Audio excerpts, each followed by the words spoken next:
BJP इस वक्त में संकट काल से गुजर रही है और बीजेपी के नेताओं को अब बांग्लादेश जैसी हालातों से डर लगने लगा है और इसीलिए एक के बाद एक बीजेपी के तमाम नेता लगातार ये कहते हुए सुनाई दे रहे हैं कि बांग्लादेश में जो कुछ हुआ है वो यहां पर भी हो सकता है।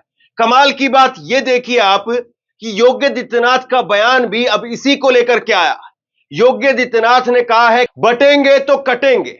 योगी आदित्यनाथ इस बात को कह रहे हैं। कमाल की बात यह भी है कि जिस बांग्लादेश को हमने खुद आजाद करवाया, जो बांग्लादेश कहीं ना कहीं भारत के रहमो करम पर रहा है, आज उस बांग्लादेश को लेकर के हमें ही डराया जा रहा है, भारत को डराया जा रहा है। और सबसे बड़ी बात यह है कि जिस तरीके से कंगना रनौत ने भी बांग्लादेश जैसी बात कही थी और बांग्लादेश के हालातों जैसी बात कही थी, उसके बाद में बीजेपी ने अपना इससे पूरी तरह से पल्ला झाड़ लिया। क्या योगी आदित्यनाथ से भी अब बीजेपी पल्ला झाड़ने वाली है?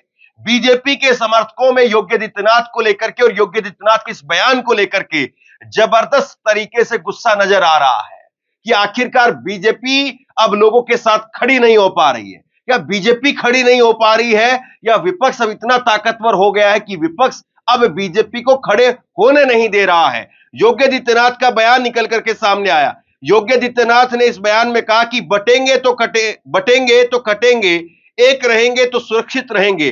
बांग्लादेश के मुद्दे पर सीएम योगी आदित्यनाथ का बयान, यह बयान आप देखिए। और उसके बाद में योगी आदित्यनाथ की इस बयान को लेकर के अखिलेश यादव ने योगी के खिलाफ मोर्चा खोलते हुए नरेंद्र मोदी को घेर लिया है। और योगी आदित्यनाथ से अखिलेश यादव कह रहे हैं कि आप ये स्पष्ट कीजिए कि आप अपनी कैपेसिटी के अंदर इस बात को कह रहे हैं या आपकी पार्टी यही बात कह रही है। यानी जिस तरीके से कंगना रनौत को घेरा गया, उसी तरीके से अब लग रहा है कि योगी आदित्यनाथ को भी घेरने की तैयारी हो रही है। बटेंगे तो कटेंगे। आप देख रहे हैं ना, बांग्लादेश में देख रहे हो ना,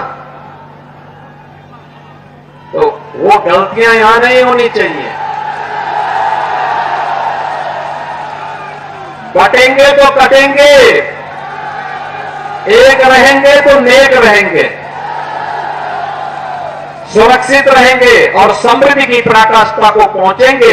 हमें विकसित भारत की संकल्पना को साकार करने के लिए कार्य करना है। तो योगी आदित्यनाथ यहां पर कह रहे हैं कि राष्ट्र से बढ़कर के कुछ नहीं होता है। राष्ट्र तब सशक्त होता है जब आप एक होते हैं। बटेंगे तो कटेंगे। आप बांग्लादेश को देख रहे हो, वो गलतियां यहां नहीं होनी चाहिए। बटेंगे तो कटेंगे, एक रहेंगे तो नेक रहेंगे, सुरक्षित रहेंगे। सबसे बड़ी बात यह है कि यही योगी आदित्यनाथ लगातार 80-20 की बात करते रहे और अभी भी आप किसको कह रहे हैं? देखिए, इसमें कोई दो राय नहीं है कि आगो लोगों को मजबूत करना चाहिए, लोगों को एकजुट करना चाहिए, लोगों को संगठित करना चाहिए।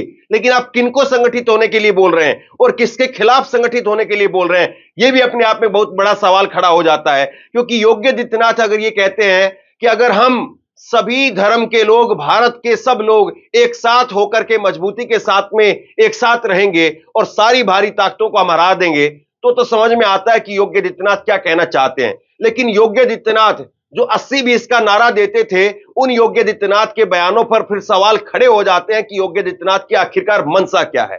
क्या योगी आदित्यनाथ 80 लोगों को 20 के खिलाफ यहां पर बटेंगे या कटेंगे की तरफ इशारा कर रहे हैं? अखिलेश यादव ने इसको लेकर के बयान जारी किया। अखिलेश यादव ने इसको लेकर के कहा कि जिम्मेदार लोगों का काम भय से बचाना होता है, भय फैलाना नहीं। अगर ये किसी के व्यक्तिगत विचार है तो गलत है, अगर उनके दल के है तो और भी ज्यादा गलत है। भाजपा राज में बने भय के इस वातावरण में क्या डबल इंजन कहीं दुबक करके जाकर के बैठ गया है? निंदनीय बयान है। देखिए, वो प्रधानमंत्री बनना चाहते हैं, कम से कम प्रधानमंत्री का रोल उन्हें नहीं प्ले करना चाहिए। ये काम प्रधानमंत्री जी का है, भारत सरकार का है कि दुनिया में किस देश के साथ कैसे संबंध रखना है। ये पहली बार नहीं मुख्यमंत्री जी कर रहे हैं, मुख्यमंत्री जी पहले भी कह चुके हैं। मुझे उम्मीद है कि दिल्ली वाले इन्हें समझाएंगे कि दिल्ली वाले फैसलों पर वो हस्तक्षेप न। तो अखिलेश यादव ने भी यहां पर योगी आदित्यनाथ को घेर दिया। अखिलेश यादव कह रहे हैं कि दिल्ली वालों का जो काम है वो दिल्ली वालों को करने दीजिए। नरेंद्र मोदी का जो काम है, प्रधानमंत्री के तौर पर जो उनका काम है, वो तय करेंगे कि किस देश के साथ में भारत के कैसे रिश्ते रहेंगे। और अगर आप खुद ही यहां पर मुख्यमंत्री होते हुए ये तय करने की कोशिश कर रहे हैं कि किस देश के साथ में हम क्या करेंगे, तो फिर कहीं ना कहीं जो है वो अपने आप को या देश को मुसीबत में आप डाल सकते हैं। ये बात जो है वो अखिलेश यादव यहां पर कहते हुए नजर आ रहे हैं। और इसके साथ साथ कुंवर दानिश अली, पूर्व सांसद, उनका बयान आया है। कुंवर दानिश अली ने कहा कि संवैधानिक पद पर रहते हुए दिन रात देश को 80-20 में बांटने की बात करने वाले उत्तर प्रदेश के मुख्यमंत्री ने बांग्लादेश के बहाने आज एक बार फिर से समाज को बांटने का खतरनाक प्रयास किया है। योगी आदित्यनाथ जी, आप जैसे नेता सत्ता में बने रहे तो विकसित भारत का सपना ही रह जाएगा। तो योगी आदित्यनाथ को घेरते हुए यहां पर कुंवर दानिश अली नजर आ रहे हैं और कुंवर दानिश अली इस बात को कह रहे हैं कि देखिए, जो लगातार 80-20 का नारा देकर के समाज के अंदर खाई पैदा करते हैं, आज वो किसको बांटने की बात कर रहे हैं, सवाल इस बात का है। और जिस तरीके से योगी आदित्यनाथ ने बयान जारी किया है, उसके बाद में बीजेपी की तरफ से भी इस पर कोई प्रतिक्रिया नहीं आई है। और सबसे बड़ी बात यह, इसी प्रकार से बांग्लादेश के हालातों का जिक्र करते हुए कंगना रनौत ने भी कहा था कि बांग्लादेश में जो कुछ हुआ किसान आंदोलन के बहाने, वो यहां पर भी हो सकता था, जिस पर बीजेपी ने पल्ला झाड़ लिया है। तो जो बांग्लादेश में हुआ ना, वो यहाँ होते हुए भी देर नहीं लगनी थी। अगर हमारे इतने शीर्ष नेतृत्व जो हमारे इतने सशक्त नहीं होते, यहाँ पे जो फार्मर्स प्रोटेस्ट हुए, वहां पे लाशें लटकी थी, वहां पे रेप हो रहे थे। तो योगी आदित्यनाथ से भी क्या बीजेपी अब पल्ला झाड़ेगी? क्योंकि कंगना रनौत की भाषा और योगी आदित्यनाथ की भाषा, अगर आप इन दोनों की भाषा को देखेंगे तो बहुत हद तक फिर जो है समझ में आता है कि किस तरीके से जो है वो यहां पर बीजेपी के तमाम नेताओं के अंदर बांग्लादेश को लेकर के एक अजीब सा डर दिखाई दे रहा है।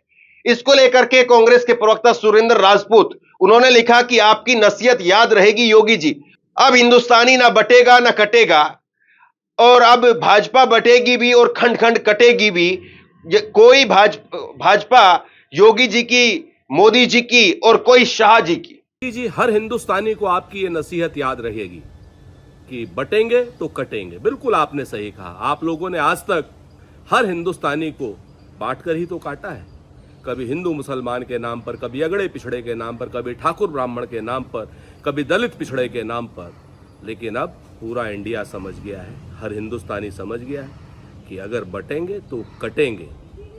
अब हम नहीं बटने वाले, हम एक होकर के वोट करेंगे और पूरी तरीके से इंडिया गठबंधन को वोट करेंगे। हर हिंदुस्तानी इंडिया गठबंधन को वोट करेगा और आपके भारतीय जनता पार्टी को बांटेंगे भी और खंड खंड भी करेंगे।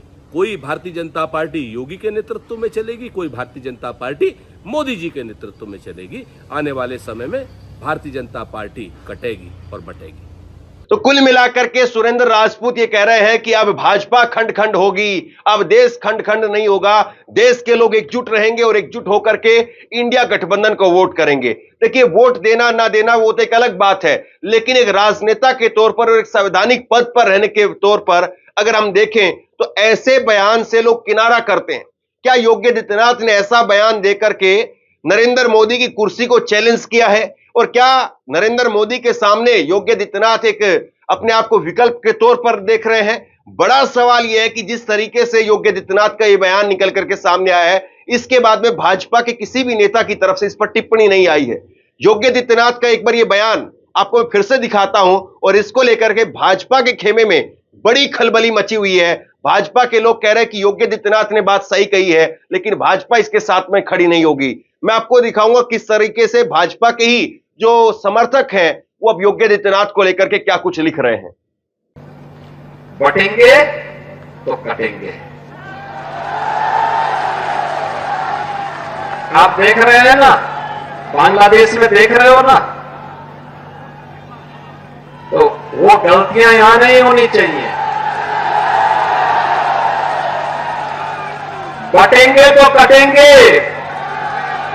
एक रहेंगे तो नेक रहेंगे,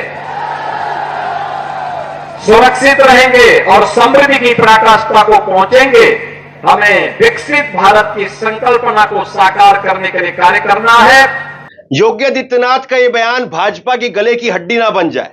और ऐसा मैं क्यों कह रहा हूं, आप ये देखिए, अजीत भारती का ट्वीट है, एक लंबा चौड़ा ट्वीट उन्होंने किया है। भाजपा के कट्टर समर्थक माने जाते हैं, लेकिन कंगना रनौत को लेकर के जिस तरीके से भाजपा ने अपने आप को बैकफुट पर कर दिया है, और भाजपा ने कहा कि कंगना रनौत की राय हमारी राय नहीं है, ये उनकी राय है और उनको अब आगे ज्यादा नहीं बोलना चाहिए। कंगना रनौत अनर्गल बयानबाजी ना दे, यह भाजपा की तरफ से कहा गया। तब से भाजपा के अंदर जो लगातार इस प्रकार के बयान देने वाला तबका है वो परेशान है कि अब हम क्या करें। ऐसे तो बीजेपी सबसे किनारा कर लेगी। अजीत भारती ने यहां पर लिखा है कि अखिलेश यादव के पोस्ट के बाद भाजपा केंद्रीय मीडिया विभाग की ओर से जारी प्रेस विज्ञप्ति भाजपा विधायक एवं उत्तर प्रदेश मुख्यमंत्री श्री योगी आदित्यनाथ द्वारा हिंदू एकता की परिप्रेक्ष्य में दिया गया बयान पार्टी का मत नहीं है। भारतीय जनता पार्टी श्री योगी आदित्यनाथ के बयान से असहमति व्यक्त करती है। पार्टी की ओर से पार्टी के नीतिगत विषयों पर योगी आदित्यनाथ जी को ना बोलने की अनुमति है और ना ही बयान देने के लिए अधिकृत है। पार्टी की ओर से श्री योगी आदित्यनाथ को निर्देशित किया जाता है कि इस प्रकार का कोई भी बयान भविष्य में ना दे। भाजपा सबका साथ, सबका विकास, सबका प्रयास, सबका विश्वास, सबका प्रकाश, सबका उल्लास, सबका बकवास, सबका पिलास नीति को लेकर के कृत संकल्पित है। अब सबसे बड़ी बात यह है कि ये व्यंग के तौर पर ही सही, लेकिन इन्होंने अपने मन की भड़ास तो यहां पर जरूर रख दी। ये किस तरीके से परेशान है आप समझ सकते हैं। और भाजपा की आज 240 पर आने के बाद यही मजबूरी है कि भाजपा जिन बातों को लगातार कहती रही या भाजपा के अंदर इस प्रकार की बातें कह करके जो आगे बढ़ते रहे, आज वो अपने आप को हाशिए पर महसूस कर रहे हैं। और इसकी सबसे बड़ी वजह यह है कि नरेंद्र मोदी को अपनी कुर्सी खतरे में दिखाई दे रही है और उस कुर्सी के इर्द गिर्द लगातार एक के बाद एक खतरे और बढ़ते जा रहे हैं। और ऐसे में योगी आदित्यनाथ का ये बयान बीजेपी का परेशानी बढ़ाने वाला निश्चित तौर पर हो सकता है। बहरहाल आप लोग क्या सोचते हैं नीचे कमेंट बॉक्स में लिख करके जरूर बताइए। इस वीडियो को खूब शेयर कीजिए, लोगों तक पहुंचाइए और इसी तरह की तमाम खबरों के लिए ऑनलाइन न्यूज इंडिया को सब्सक्राइब कीजिए। आपका बहुत बहुत धन्यवाद।